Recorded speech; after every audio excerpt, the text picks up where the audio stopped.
Moj početak je bio, deda i tata su me stalno vodili na kuglanu i onda sam uz njih počeo i ja da kuglam i to se proseglo do toga da dođem do reprezentacije, velikih rezultata sa reprezentacijom, dolazak u kuglački klub Zaprešić, osvajanje sa njima, sve što se moglo osvojiti u Hrvatskoj. Došao sam do titule pojedinačnog vice prvaka.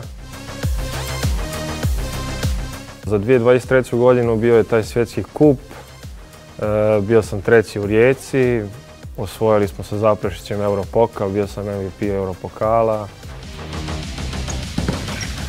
Ta žar, to prvi put kad probaš da baciš, pa onda promašiš sve, pa onda drugi put promašiš sve, pa 30. put pogodiš nešto i to što pogodiš je najljepši osjećaj na svijetu u tom trenutku.